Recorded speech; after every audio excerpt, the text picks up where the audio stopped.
اس کے علاوہ یہ لوگ پاک تسلیس کی تعلیم کا انکار کرتے تھے. یہ کہتے تھے کہ تسلیس والا کوئی کنسپٹ نہیں ہے، یہ بلکہ چرچ کی طرف سے بائبل پر لگایا گیا ایک ایسی تعلیم ہے جس کا ذکر بائبل مقدس میں کہیں بھی نہیں ہے. اور یہی وجہ تھی کہ وہاں کا جو موجودہ چرچ تھا، وہاں کے جو مسیحی لوگ تھے، انہوں نے ان کو بدعتی قرار دیا اور انہیں وہاں سے نکال دیا. اور یہی وجہ تھی کہ اس کے بعد یہ لوگ پورے یورپ میں، پوری دنیا میں پھیل گئے. لہٰذا یہ تعداد میں اتنے زیادہ نہیں تھے، لیکن جتنے بھی تھے، تھوڑے تھے، کم تھے، یہ پوری دنیا میں پھیلتے گئے. اس کے بعد دوسری صدی سے لے کر 16ویں صدی تک ان لوگوں کا ہمیں کہیں کوئی ذکر نہیں ملتا کہ یہ لوگ کہاں گئے، کہاں پر رہتے تھے، انہوں نے آگے اپنی تبلیغ کی یا نہیں کی، اس چیز کے بارے میں ہمارے پاس کوئی معلومات نہیں ہے. مگر دوسری طرف جو حقیقت ہے وہ یہ ہے کہ بے شک ان کی تعلیمات اور پینتیکوسٹل چرچ کی تعلیمات میں صرف 19-20 کا فرق تھا. آگے ہم پینتیکوسٹل چرچ کے بارے میں دیکھیں گے کہ یہ چرچ کا آغاز کب ہوا، کیسے ہوا اور کون لوگ تھے جو اس میں انوالو تھے. تو بیسیکلی پینتیکوسٹل چرچ کو سمجھنے کے لیے ہمیں اس چیز پر غور کرنا ہوگا کہ پینتیکوسٹل چرچ کی 3 ویوز ایسی گزری ہیں جن ویوز میں اس چرچ کی تعلیمات ایک پروگریسیولی آگے بڑھتی گئی. اس کی جو پہلی ویو ہے وہ 1906 میں جیسے اس کا آغاز ہوا، اور اس ویو کا نام تھا عزوزہ اسٹریٹ موومنٹ. اور اس موومنٹ کو سٹارٹ کرنے والا جو شخص تھا وہ چارلز فورس فارم کا شاگرد تھا. چارلز فورس فارم وہ انسان تھا جس نے پینتیکوسٹل چرچ کی بنیاد رکھی، اور اس کا آگے شاگرد تھا جس کا تعلق امریکن بلیک کمیونٹی سے تھا. اس کا نام تھا ولیم جیمز سیمور. اس نے عزوزہ اسٹریٹ موومنٹ کی بنیاد رکھی، اور اس سیکٹ میں بہت سارے ایسے لوگ تھے، آپ کہہ لیں کہ مور دین 80% ایسے لوگ تھے جو تثلیث کی تعلیم کا انکار کرتے تھے. جیسے مونٹینٹس انکار کرتے تھے اور کہتے تھے کہ تثلیث کی تعلیم چرچ کی طرف سے بائبل مقدس پر مسلط کی گئی اپنی ایک ڈاکٹرین ہے، بائبل مقدس تثلیث کے بارے میں تعلیم نہیں دیتی. دوسری طرف یہ لوگ اس چیز کا بھی دعویٰ کرتے تھے کہ جب پرستش ہوتی ہے، جب دعا ہوتی ہے، جب چرچ میں لوگ اکٹھے ہوتے ہیں تو ہر شخص کے پاس یہ اختیار ہے کہ اپنے جسم کو مکمل طور پر آزاد کر دے، اور جیسے خدا کا پاک روح کہتا ہے، اگر وہ ناچنا چاہتا ہے، اگر وہ جھومنا چاہتا ہے، اگر وہ گانا چاہتا ہے، جو کرنا چاہتا ہے اسے کرنے دے. اس کے بعد ان کے سیکٹس میں، ان کے کیمپ میں بہت سارے لوگوں کی ہیلنگز اور پروفیسی کا کام چلتا تھا، جن میں یہ چیزیں بتائی جاتی تھی کہ بھئی بہت سے بڑے بڑے کام ہوتے ہیں، لوگ خدا جو ہے وہ لوگوں کو ڈائریکٹ جو ہے وہ پروفیسیز دیتا ہے، نبوتیں دیتا ہے، مکاشفات کے ذریعے، خوابوں کے ذریعے خدا جو ہے لوگوں کو شفا دیتا ہے. اور زیادہ تر جو لوگ ان کے موومنٹس میں لائے جاتے تھے ان کو یا تو پیسے کا لالچ دیا جاتا تھا یا کسی نہ کسی اور چیز کا لالچ دے کر ایک جگہ پر اکٹھا کیا جاتا تھا. مزید جب ہم ان کے فاؤنڈرز کے بارے میں آگے پڑھیں گے کہ جو لوگ ان میں انوالو تھے، جن میں جب ہم پڑھیں گے کہ چارلز فوکس فورم خود کون تھا، تو ہم دیکھیں گے کہ ان کی ڈاکٹرین جو تھی اس کے بارے میں بھی ڈیٹیل کے ساتھ بات کریں گے. دوسری جو ویو گزری وہ 1960 میں گزری، جس سے کیرسمیٹک موومنٹ بھی کہتے ہیں. اگرچہ کیرسمیٹک لفظ 1960 سے پہلے بھی موجود تھا، اور کیتھولک چرچ میں، میتھوڈسٹ چرچ میں، بہت سارے دوسرے چرچوں میں اس کا وجود بھی تھا، لیکن جب پینتیکوسٹل چرچ میں آتا ہے تو اس کی ایک نئی ڈاکٹرین جو ہے وہ سامنے آتی ہے. اس ڈاکٹرین کے مطابق یہ کہا جاتا تھا کہ خداوند کا جو پاک روح کا بپتسمہ ہے وہ موجود تو پوری دنیا کے لیے ہے، لیکن اس سے فائدہ صرف کچھ ہی چند ہی لوگ جو ہے وہ اٹھا سکتے ہیں. اس کے بعد جو دوسری موومنٹ کیرسمیٹک پینتیکوسٹلز کی تھی، اس میں سارے نکات اور ساری تعلیمات وہی تھی جو خوب دوسری صدی کے مونٹیننٹس کی پریکٹسز تھی، جس میں یہ لوگ بھی کافی زیادہ ان میں سے لوگ جو تھے وہ ٹرینٹی کو ایکسیپٹ انہوں نے کیا، لیکن زیادہ تر لوگوں نے اس میں بھی جو ٹرینٹی کا انکار ہی کرتے تھے. اگر کچھ جو انکار نہیں کرتے تھے تو ان کی تعلیمات سے بخوبی ظاہر ہوتا تھا کہ یہ لوگ تثلیث کا انکار کرتے ہیں. آگے جو تیسری موومنٹ آتی ہے اس میں وین یارڈ موومنٹ ہے. یہ 1980 میں سٹارٹ ہوئی، اور اس موومنٹ کی تعلیم باقی 2 ویوز جو گزری تھی اس سے پہلے اس سے تھوڑی ایکسٹریم میں تھی. اور یہ موومنٹ دعویٰ کرتی تھی کہ خدا نے جو نبیوں اور رسولوں کا آفیسز تھے ان کو دوبارہ بحال کیا ہے، یعنی خدا اب دوبارہ پھر سے اس دنیا میں نبی اور رسول بھیجتا ہے جو مختلف طرح کے معجزات کرتے ہیں، جو طرح طرح کی زبانیں بولتے ہیں، جن کے پاس بہت سارے گفٹ ہیں لوگوں کو دینے کے لیے، اور جب وہ کسی پر ہاتھ رکھتے ہیں تو بندے پیچھے کو گرنے شروع ہو جاتے ہیں. یہی وہ موومنٹ تھی جس میں آگے پینتیکوسٹل چرچ نے زیادہ ایکسٹریم پکڑی. اس کے علاوہ اس چرچ کی بھی بنیادی جو ڈاکٹرین تھی وہ دوسری صدی کے گزرے ہوئے مونٹینٹس والی تھی، وہی پریکٹسز تھی. ان میں سے بھی بعض جو تھے وہ ٹرینٹی کی تعلیم کو ایکسیپٹ کرتے تھے، مانتے تھے، زیادہ تر جو تھے وہ پاک تثلیث کی تعلیم کا انکار کرتے تھے۔ لہٰذا پینتی کوسٹل کی ان تینوں ویوز نے بہت کم وقت میں بہت زیادہ ترقی کی اور بہت جلد ہی یہ پوری دنیا میں پھیل گئے۔ یہ کام امریکہ سے سٹارٹ ہوا یورپ تک، یورپ سے آگے پوری دنیا میں یہ آگے پھیلی۔ اور ان کے پھیلنے کی وجوہات کو جاننے کے لیے میں نے 5 بیسکس پوائنٹس بنائے ہیں جو ہمیں سمجھنے میں زیادہ آسانی پیدا کریں گے کہ کس طریقے سے یہ مشن جو ہے آگے پھیلی۔ اس میں جو سب سے پہلا پوائنٹ ہے وہ یہ ہے کہ یہ لوگ خود کو ببلیکل ہونے کا دعویٰ کرتے تھے۔ ان کا جو سب سے بڑا آرگومنٹ پیش کیا جاتا تھا وہ یہ تھا کہ بھی دیکھو، نئے عہد نامے میں لوگ نبوتیں کرتے تھے، بدروحوں کو نکالا جاتا تھا، لوگ شفائیں پاتے تھے، طرح طرح کے نشانات دیکھے جاتے تھے، طرح طرح کی زبانیں بولی جاتی تھی، لہٰذا آج ہمارے چرچ میں بھی یہ سارے کام ہوتے ہیں۔ لہٰذا جو چرچ نئے عہد نامے کا چرچ تھا، آج وہی چرچ پینتی کوسٹل کی شکل میں دوبارہ خدا نے بحال کیا۔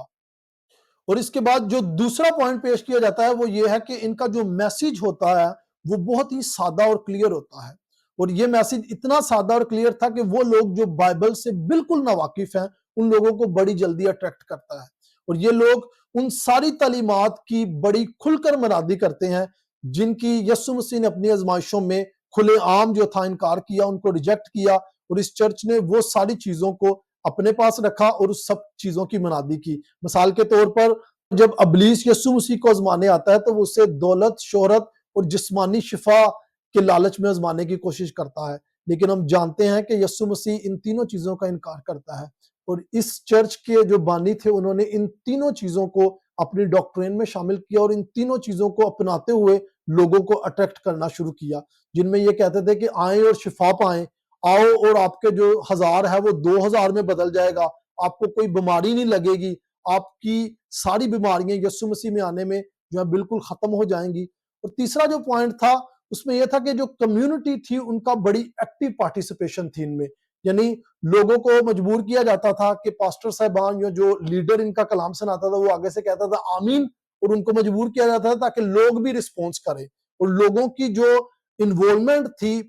ورشپ کے دوران، سرمنز کے درمیان، اس کو بڑا اپریشیٹ کیا جاتا تھا۔ اس میں لوگوں کو موقع دیا جاتا تھا تاکہ لوگ بھی جس طریقے سے چاہتے ہیں وہ پرستش کریں۔ اگر کوئی جھومنا چاہتا ہے، اگر کوئی ڈانس کرنا چاہتا ہے، اگر کوئی ہاتھ اٹھا کر پرستش کرنا چاہتا ہے تو کسی چیز میں بھی روکا ٹوکا نہیں جاتا تھا، بلکہ جس طریقے سے جس شخص کا انڈیویجولی اپنی مرضی کے مطابق دل چاہتا تھا پرستش کرنے کو، اسے ویسے کرنے دیا جاتا تھا۔ جبکہ ہم دیکھتے ہیں کہ بائبل مقدس میں جو ورشپ کا طریقہ کار ہے وہ ایک کورپوریٹ طریقہ کار ہے جس میں ہر چیز ایک ڈسپلن کے ساتھ کرنے کا حکم دیا گیا ہے، اور اس کے بعد ان موومنٹس میں غیر زبانوں کی جو تعلیم تھی اس پر بہت زیادہ فوکس دیا جاتا ہے۔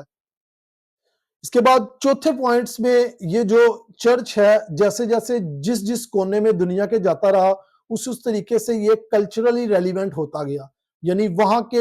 موجودہ دور کی ثقافت اور کلچر کے مطابق اس نے اپنے آپ کو باقی تمام چرچز کی نسبت زیادہ ڈھال لیا، یعنی وہاں کا جو مقامی میوزک تھا، وہاں کے جو مقامی لوگوں کے پہننے اوڑھنے کا سٹائل تھا، اس ہر چیز کو اس چرچ نے بہت جلدی اپنایا۔ آسان لفظوں میں کہو کہ دنیا کے جس کونے میں بھی گیا وہاں پر جو روپ تھا لوگوں کا، بجا کے اگر وہ روپ ببلیکلی غلط تھا، اگر ان کا کلچر ببلیکلی انہیں غلط تعلیم دے رہا تھا، اس نے بجا کے ان کے کلچر کو سدھارنے کے لیے ان کے کلچر کو اپنایا اور اس کو اپناتے ہوئے اپنی مرضی سے مسیح کی تعلیم دینے لگ گئے۔ اور یہی وجہ ہے کہ ان کا جو بانی تھا چارلس فارم، ایک بار وہ امریکہ سے سعودی عرب جاتا ہے اور سعودی عرب میں جا کر وہ جیسے وہاں کے مقامی لوگ بڑے چولے پہنتے تھے، جیسے وہ اپنی ثقافت کے مطابق کام کرتے تھے، وہاں پر وہ بھی جا کر ان کی ثقافت کے مطابق کام کرنے لگ گیا، اور اس نے اپنا نام بھی جو تھا چارلس فوکس سے عبدل کچھ رکھ لیا یہ، اور وہاں کے لوگوں میں وہ سمجھتا تھا کہ جیسے وہ ہیں ویسے رہ کر میں انہیں شفا دوں گا، انہیں جو ہے بڑے بڑے کام ان میں کروں گا، معجزات کروں گا، اور وہ لوگ بھی مجھ پر ایمان لے آئیں گے۔ اور یہی وجہ ہے کہ یہ اپنی تعلیمات میں اور ان سب کاموں میں بڑا مضبوط عقیدہ رکھتے ہیں اور بڑا مضبوط یقین رکھتے ہیں اس میں۔ تو پانچواں پوائنٹ جو ہمارے سامنے آتا ہے وہ یہ ہے کہ ہم کس طریقے سے جان سکتے ہیں کہ خدا کا روح ہمارے درمیان موجود ہے۔ اگر یہی سوال ہم رومن کیتھولک چرچ سے کریں گے تو رومن کیتھولک چرچ کہے گا کہ بھائی پاک کمیونین کے ذریعے یعنی پاک عشاء کے ذریعے ہم جانتے ہیں کہ خدا کا روح ہمارے ساتھ موجود ہے۔ اگر ہم پینتیکوسٹل چرچ کے پاس جائیں تو پینتیکوسٹل چرچ کا یہ دعویٰ ہے کہ شفاؤں کے ذریعے، نشانات کے ذریعے، نبوتوں، مکاشفات کے ذریعے اور الگ الگ زبانوں کے ذریعے ہمیں ایک نشان ملتا ہے کہ خدا کا پاک روح موجود ہے۔ لیکن ہم جو پروٹیسٹنٹ ہیں، ہم اس بات کا دعویٰ کرتے ہیں کہ ہم جانتے ہیں کہ خدا کا روح ہمارے ساتھ موجود ہے، کیونکہ خدا نے اس کا وعدہ کیا ہے، اور جب ہم خدا کا کلام پڑھتے ہیں تو ہمارا یہ ایمان ہے کہ خدا ہم سے بات کرتا ہے اپنے کلام کے ذریعے۔ لہٰذا اس چرچ کی جو بنیاد تھی وہ غیر زبانیں، معجزات اور بڑے بڑے نشانات اور کاموں پر تھی۔ اس چرچ کی بنیاد پاک روح اور ایمان کی بجائے پاک روح اور ایمان کی بائی پروڈکٹس پر تھی، یعنی شفاؤں پر، غیر زبانوں پر، نبوتوں پر، بڑے بڑے نشانات پر تھی۔ لہٰذا ہم ان چیز کا ڈیٹیل سے آگے دیکھیں گے کہ بائبل مقدس میں معجزات کے بارے میں، بائبل مقدس میں بڑے بڑے کاموں کے بارے میں کیا ذکر ہے، کیا بیان بائبل مقدس اس کے بارے میں کرتی ہے۔ تو بائبل مقدس میں ہم 3 ایسے پیریڈز دیکھتے ہیں جس میں خدا نے اپنے معجزات جو ہے بڑی قدرت کے ساتھ انسانوں پر ظاہر کیے، اور یہ وہ پیریڈ گزرا تھا جس میں خدا لوگوں کو یہ بتاتا ہے کہ وہی زندہ اور سچا خدا ہے، اور اس کے علاوہ دنیا میں اور کوئی خدا نہیں ہے۔ اور بے شک ان 3 پیریڈز کے علاوہ بھی خدا کی حضوری اس کے لوگوں میں رہی، اور وہ فقطاً اپنے لوگوں میں رہتے ہوئے بہت بڑے بڑے کام کرتا رہا ہے۔ لیکن بائبل مقدس میں یہ 3 ایسے پیریڈ گزرے ہیں جہاں پر ہم یکے بعد دیگرے خدا کے بڑے بڑے معجزات اور بڑے بڑے کاموں کو دیکھتے ہیں، جن کا خدا کے نزدیک، خدا کے لوگوں کے لیے ایک بڑا ہی خاص مقصد رہا ہے۔ ہم اس کے بارے میں ڈیٹیل سے دیکھیں گے کہ یہ 3 پیریڈ کون سے تھے، اور ان کے بارے میں، ان کے پیچھے خدا کا کیا مقصد تھا، کہ وہ لوگوں کو کیا اپنا پیغام دینا چاہتا تھا ان معجزات کے لیے اور ان بڑے بڑے کاموں کے ذریعے۔ ان میں جو سب سے پہلا دور گزرا تھا وہ دور موسیٰ اور ہارون کا دور تھا، جس میں خدا بڑے بڑے معجزے کرتا ہے، جس میں خدا اپنی قوم بنی اسرائیل کو، اپنے چرچ کو ملک مصر غلامی سے نکالتا ہے۔ اور دوسرا جو دور گزرا تھا وہ ایلیاہ اور الیشا کا دور گزرا تھا، جس میں خدا نے غیر قوموں کو بھی بتایا کہ وہ زندہ خدا ہے۔ تیسرا اور جو آخری دور گزرا تھا وہ یسوع مسیح اور اس کے رسولوں کا تھا، جس میں زمینی چرچ کی بنیاد رکھی جاتی ہے، جس میں خداوند کی وہ نبوت پوری ہوتی ہے کہ خداوند نہ صرف چرچ میں یہودیوں کو شامل کرتا ہے بلکہ غیر قوموں کو بھی چرچ میں شامل کرتا ہے۔ آگے ہم مزید اس کے بارے میں زیادہ ڈیٹیل سے دیکھیں گے کہ ان تینوں دوروں میں کون کون سے خدا کام کرتا رہا، اور ان سارے کاموں کا، ان سارے معجزات کا ایک کیا مقصد تھا۔ تو ہم دیکھیں گے کہ خدا کے سارے معجزات اور خدا کے سارے بڑے بڑے کاموں کے پیچھے مقصد کیا تھا۔ تو اگر آپ میرے ساتھ یہ سایہ اس کا 46 باب اور اس کی 9ویں اور 10ویں آیت پڑھیں تو اس میں کچھ یوں لکھا ہے: پہلی باتوں کو جو قدیم سے ہیں یاد کرو کہ میں خدا ہوں اور کوئی دوسرا نہیں، میں خدا ہوں اور مجھ سا کوئی نہیں، جو ابتدا ہی سے انجام کی خبر دیتا ہوں، اور ایام قدیم سے وہ باتیں جو اب تک وقوع میں نہیں آئیں بتاتا ہوں، اور کہتا ہوں کہ میری مصلحت قائم رہے گی اور میں اپنی مرضی بالکل پوری کروں گا۔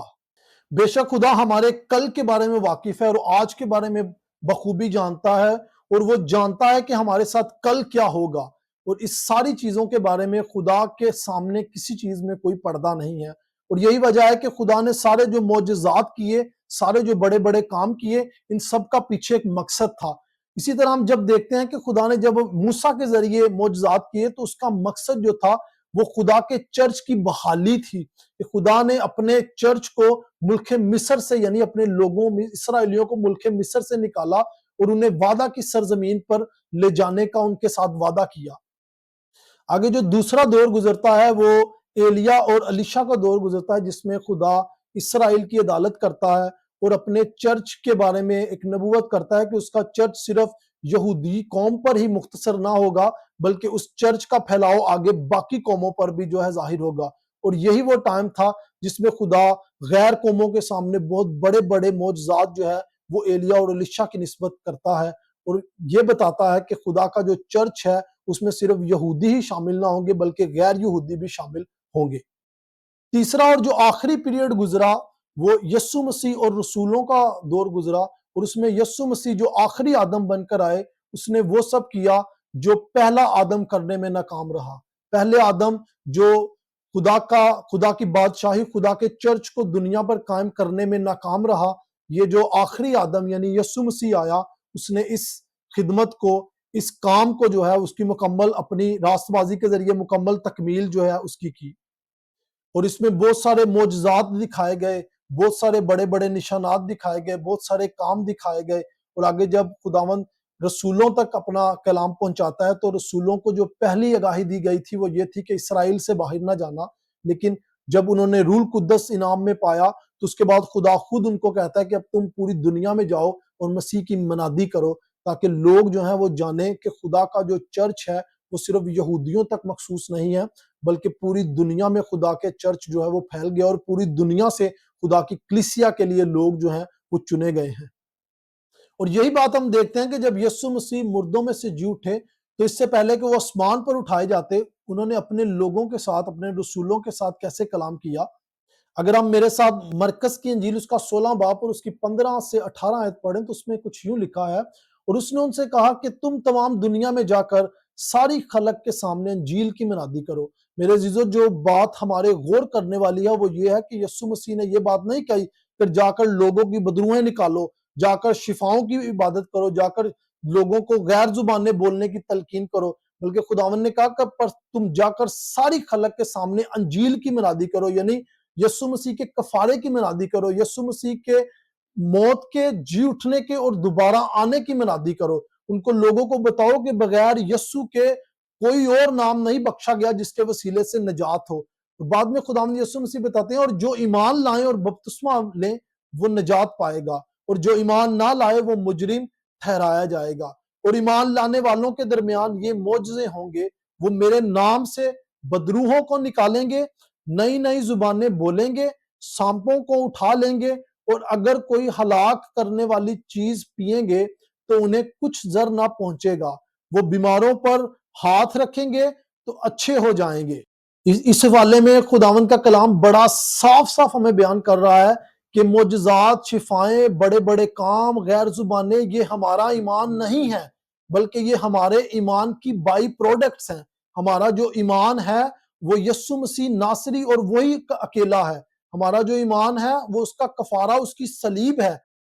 لیکن جب رسول اس کی منادی کرتے تھے تو وہ لوگ جو ایمان لاتے تھے، یعنی وہ غیر قومیں اور وہ یہودی جو اس پر ایمان لاتے تھے، ان کے درمیان یہ بڑے بڑے نشان جو تھے وہ قائم کیے جاتے تھے، وہ نظر آتے تھے۔ اور یہی وجہ ہے کہ رسولوں کے اعمال میں ہمیں بہت سارے معجزات دیکھنے کو ملتے ہیں۔ ہمیں ملتا ہے کہ جب پطرس رسول ان سے کلام کرتا تھا وہ اپنی زبان میں بولتا تھا، لیکن وہاں پر جو موجود لوگ تھے وہ اس کے کلام کو اپنی جو نیٹو زبانیں تھیں اس میں وہ سمجھ رہے تھے۔ تو یہ سارا خدا کا ایک بہت بڑا معجزہ تھا، خدا کا بہت بڑا کام تھا جو خدا نے ابتدائی کلیسیا کو بخشا، جس کے نشانات ابتدائی کلیسیا نے دیکھے۔ لیکن آج ہمارے پاس یہ معجزات، یہ نشانات ویسے نہیں ہیں جیسے وہاں پر موجود تھے۔ کیوں؟ کیونکہ اس دور میں چرچ کی بنیاد کا ایک مقصد تھا، اور اس مقصد کے پورا ہونے کے بعد، یعنی چرچ کی بنیاد قائم ہونے کے بعد، رسولوں کے بعد یہ نشانات بھی خدا نے اپنے پاس واپس لے لیے۔ آگے ہم مزید دیکھیں گے کہ خدا کا کلام اس کے بارے میں کیا کہتا ہے۔ مزید اگر کوئی بندہ اس چیز کا دعویٰ کرتا ہے کہ بھائی آج بھی یہ نشانات قائم ہیں، آج بھی یہ نشانات ویسے ہی موجود ہیں جیسے ابتدائی کلیسیا میں تھے، تو آپ کو جو لوگ ایسے دعویٰ کرتے ہیں وہ کبھی بھی وہاں پر نہیں ملیں گے جو واقعی زہر کی بوتل کو پئیں اور انہیں کوئی ضر نہ پہنچے، جو واقعی زہریلے سانپ کو اپنے سے کٹوائیں اور وہ نہ مرے، کیونکہ یہ لوگ صرف جھوٹے دعوے کرتے ہیں، ان میں کوئی سچائی نہیں۔ اور اس کی وجہ یہ ہے کیونکہ خدا کا کلام سچا ہے۔ خداوند نے اپنے بندہ توما سے کہا تھا، توما تو دیکھ کر ایمان لایا ہے، لیکن تیرے بعد ایسی جنریشن آئے گی جو بغیر دیکھے، بغیر معجزات کے، بغیر نشانات کے مجھ پر ایمان لائیں گی۔ اور میرے عزیزو، جیسے موسیٰ کے دور میں معجزات کا ایک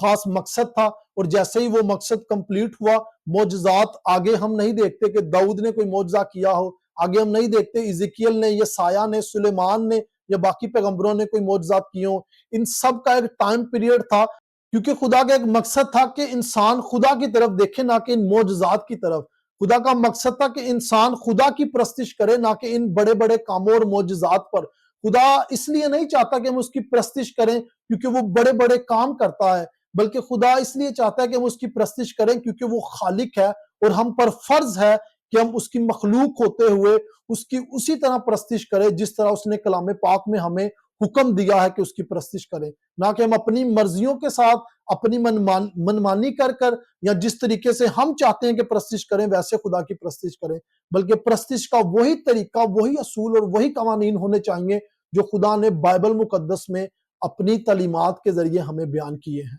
یہی بات پولس رسول افسیوں 2 باب اس کی 11، 19 اور 20 آیت میں یوں بیان کرتا ہے، پس یاد کرو کہ تم جو جسم کی روح سے غیر قوم والے ہو، اور وہ لوگ جو جسم سے ہاتھ سے کیے ہوئے ختنہ کے سبب سے مختون کہلاتے ہیں تم کو نامختون کہتے ہیں۔ پولس رسول یہاں پر غیر قوموں سے بات کر رہا ہے کہ یہودی اگرچہ تمہیں ناپاک کہتے ہیں کیونکہ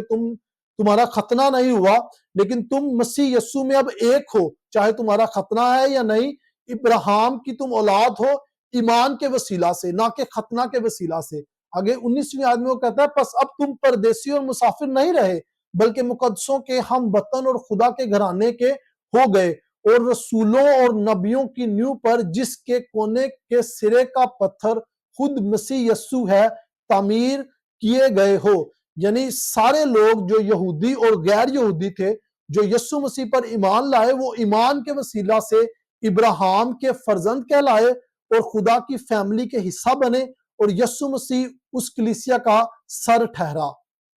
اور اس ابتدائی کلیسیا کی جو بنیاد تھی اس کی منادی کی گئی مسیح کی صلیب کی اس میں، اور اس میں ہم نے بہت سارے نشانات، بہت سارے عجیب کام اور بہت سارے معجزات دیکھے، جس کی تصدیق جو ہے آگے عبرانیوں کا لکھاری جو ہے وہ 2 باب اس کی 3 اور 4 آیت میں یوں کہتا ہے، وہ کہتا ہے، تو اتنی بڑی نجات سے غافل رہ کر ہم کیوں کر بچ سکتے ہیں، جس کا بیان پہلے خداوند کے وسیلہ سے ہوا اور سننے والوں سے ہمیں پایا ثبوت کو پہنچا، اور ساتھ ہی خدا بھی اپنی مرضی کے موافق نشانوں اور عجیب کاموں اور طرح طرح کے معجزوں اور روح القدس کی نعمتوں کے ذریعے سے اس کی گواہی دیتا رہا۔ میرے عزیزو، خداوند کا بندہ ہمیں بیان کر رہا ہے کہ نجات کے لیے صرف اور صرف یسوع مسیح ہی ہے، اور وہی نجات کا اکیلا ذریعہ ہے۔ معجزات، شفائیں، یہ ساری جو چیزیں ہیں یہ جسمانی چیزیں ہیں، اور یہ وہ چیزیں ہیں جو ایک وقت کے ساتھ ختم ہو جاتی ہیں، لیکن نجات کا جو ذریعہ تھا وہ دنیا کے آغاز سے لے کر آج تک جو ہے وہ یسوع مسیح ہی ہے۔ ابراہیم، اسحاق، یعقوب بھی یسوع مسیح پر ایمان کے ذریعے سے بچے، اگرچہ وہ یسوع مسیح کا بظاہر نام نہیں جانتے تھے، لیکن وہ اس چیز پر ایمان رکھتے تھے کہ مسیحا آئے گا، اور ان کے اسی ایمان کے سبب سے وہ بچائے گئے۔ آج ہم جو ہیں، جو یسوع مسیح کے نام سے واقف ہیں، ہم بھی اگر یسوع مسیح پر ایمان رکھیں گے تو ہم بچائے جائیں گے۔ بظاہر ہمیں شفا ملے یا نہ ملے، ہم بڑے بڑے کام دیکھیں یا نہ دیکھیں، نشانات اور معجزات اور غیر زبانیں ہم پریکٹیکل ان سب کا ایکسپیرینس کریں یا نہ کریں، اگر ہم مسیح یسوع پر ایمان نہیں رکھتے تو ہماری نجات ناممکن ہے۔ اور خداوند کا بندہ یہی یہاں پر بتا رہا ہے کہ اتنی بڑی نجات سے غافل رہ کر ہم کس طرح بچ سکتے ہیں۔ یہ وہ نجات ہے جس کے بارے میں یسوع مسیح نے کلام کیا، رسولوں نے کلام کیا، اور بڑے بڑے کام جو ہے خدا نے پاک روح کے ذریعے اپنی کلیسیا پر، اپنے ابتدائی چرچ پر ظاہر کیے۔ لیکن اس سب میں جو مین پوائنٹ جس پر زیادہ زور دیا گیا ہے وہ یسوع مسیح کی منادی پر زور دیا گیا ہے، وہ یسوع مسیح کی صلیبی کفارے پر زور دیا گیا ہے، وہ یسوع مسیح کی تعلیمات پر زور دیا گیا ہے، اور یہی وہ منادی تھی، یہی وہ تعلیمات تھی، یہی وہ ڈسپلن تھا جس کے بارے میں یسوع مسیح نے اپنے رسولوں سے کہا کہ تم جا کر پوری دنیا میں مسیح کے کفارے کی منادی کرو، اور ان کو بتاؤ، ان کو یاد دلاؤ جو میں نے سکھایا ہے تمہیں، جو تعلیمات میں نے تمہیں دی ہیں، ان کو جا کر وہ تعلیمات دو۔ لہٰذا یہ معجزات، بپتسمے، یہ ساری چیزیں مسیح کے چرچ کی ابتدائی تعلیمات تھی، جن کے بارے میں خدا نے بتایا کہ نشانات کے ذریعے خدا کی جو منادی تھی وہ ثابت کی گئی کہ وہ واقعی سچا اور حق کا خدا ہے، اور اس کی منادی واقعی سچی ہے۔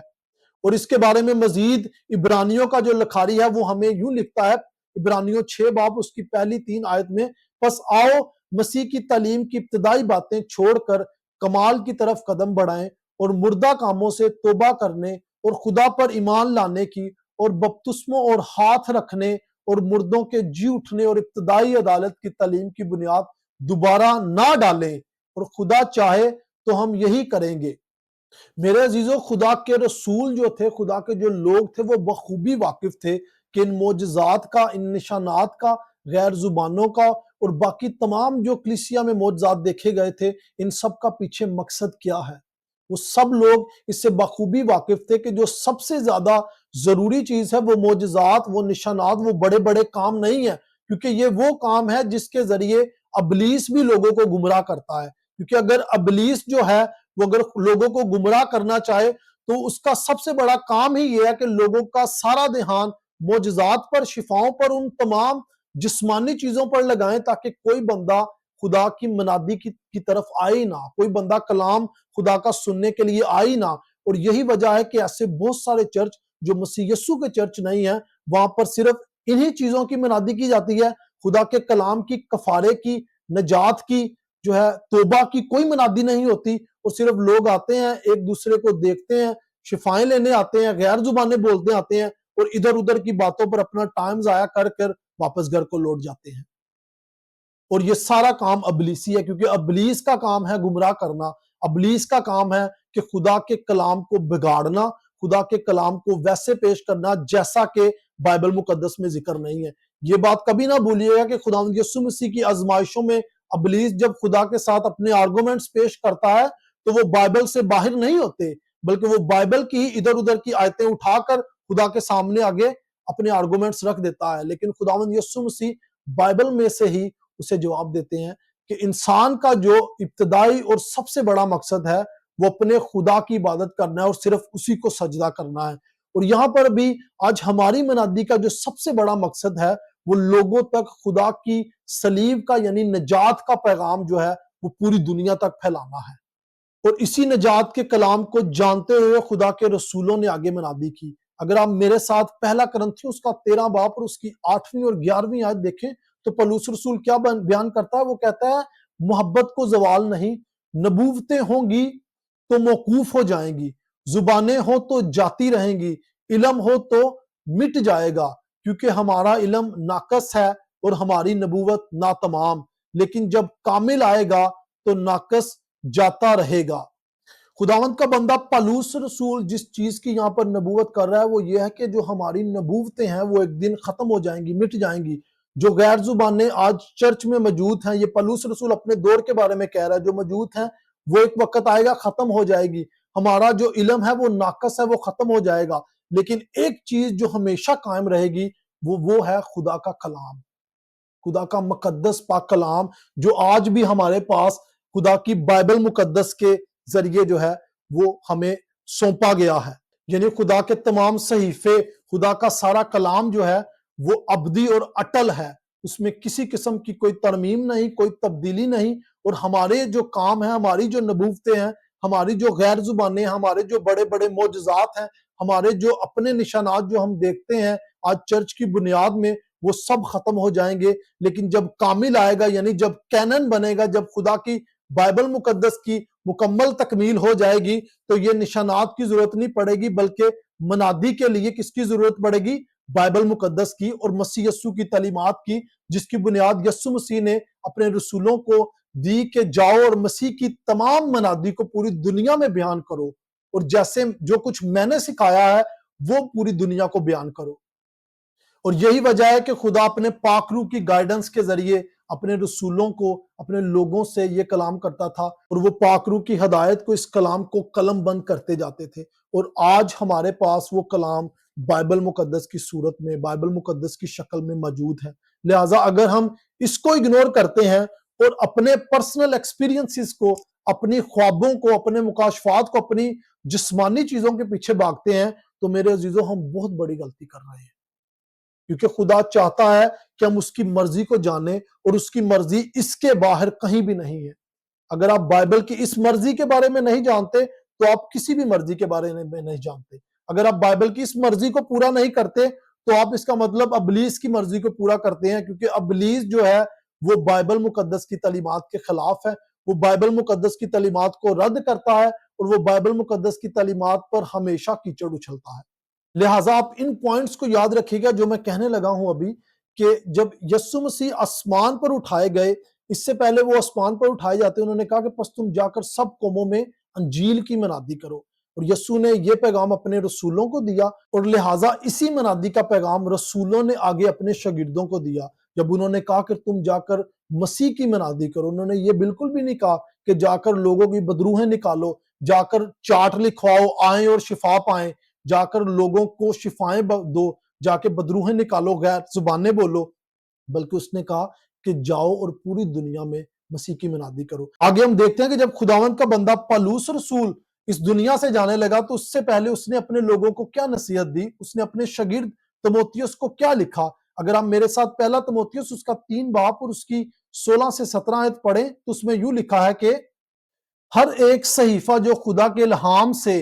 تعلیم اور الزام اور اصلاح اور راست بازی میں تربیت کرنے کے لیے فائدہ مند بھی ہے، تاکہ مرد خدا کامل بنے اور ہر ایک نیک کام کے لیے تیار ہو جائے۔ خدا اور مسیح یسوع کو جو زندوں اور مردوں کی عدالت کرے گا گواہ کر کے اور اس کے ظہور اور بادشاہی کو یاد دلا کر میں تجھے تاکید کرتا ہوں کہ تو کلام کی منادی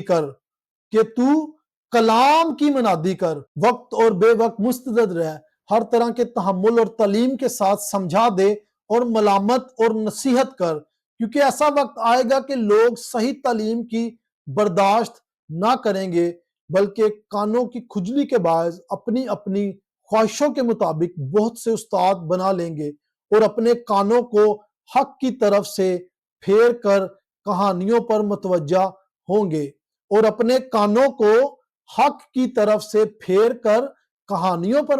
ہوں گے، مگر تو سب باتوں میں ہوشیار رہ، دکھ اٹھا، بشارت کا کام انجام دے، اپنی خدمت کو پورا کر، کیونکہ میں اب قربان ہو رہا ہوں اور میرے کوچ کا وقت آ پہنچا ہے۔ یہ خداوند کے بندے پالوس کے اپنے شاگرد تموتھیوس کو آخری کلام ہے، اور وہ اس سے یہی بار بار نصیحت کہہ رہا ہے کہ کرسچن ڈسپلن پر، یعنی مسیح یسوع کی منادی پر کام کر، لوگوں کو نصیحت کر، ملامت کر، لوگوں کو مسیح کی تعلیم دے، انہیں کوئی ڈرامے کر کے نہ دکھا۔ اور میرے عزیزوں، ہم واقعی اس دور میں ہیں جس میں لوگ اپنی مرضی کے استادوں کو چن رہے ہیں، جس میں لوگ کہانیوں پر زیادہ غور کرتے ہیں۔ آپ نے اکثر اپنے ارد گرد یہ کہانیاں سنی ہوں گی، بہن اس میٹنگ چ گئے، پادری صاحب نے ہاتھ رکھیا تے 500 بندہ تے اگلا ایویں ڈگ گیا، بہن اس پادری نے تے جدو گل کیتی تے لوکی جڑے مردہ سی وہ زندہ ہو گئے، لوکی جڑے لولے سی وہ ٹرن لگ گئے۔ اب یہ ساری کہانیاں ضرور اگر میں نے سنی ہے تو آپ نے بھی ضرور سنی ہوگی کسی نہ کسی کے منہ سے، لیکن میرے عزیزو یہ سب ڈرامے بازیاں ہیں، یہ سب ابلیسی لوگ ہیں اور ان کے کام ہیں۔ ان سب لوگوں کا خدا کے کلام سے، خدا کی تعلیمات سے، خدا کی مصلوبیت کی منادی سے دور دور تک کوئی تعلق نہیں۔ ان سب لوگوں کا صرف خدا ان کا اپنا پیٹ ہے، اور یہ سب لوگ ابلیس کی اولاد ہے، کیونکہ جو خدا کے لوگ ہیں، جو خدا کی تعلیمات پر چلنے والے لوگ ہیں، ان کا جو فوکس ہے وہ یسوع مسیح کی تعلیم پر ہے، ان کا جو فوکس ہے وہ مسیح یسوع کی مصلوبیت کی منادی پر ہے، ان کا جو فوکس ہے وہ یہ ہے کہ لوگوں تک نجات کا کلام پہنچے۔ وہ ایسے ڈرامے بازیاں نہیں کرتے، انہوں نے اپنی مرضی سے، اپنے ایکسپیرینس، اپنی نبوتیں، اپنے معجزات کو جو ہے آرگنائز نہیں کیا، بلکہ وہ بائبل مقدس کی، بائبل کی تعلیم، یعنی جیسے یسوع مسیح نے نبوت کی، یسوع مسیح نے بیان کیا کہ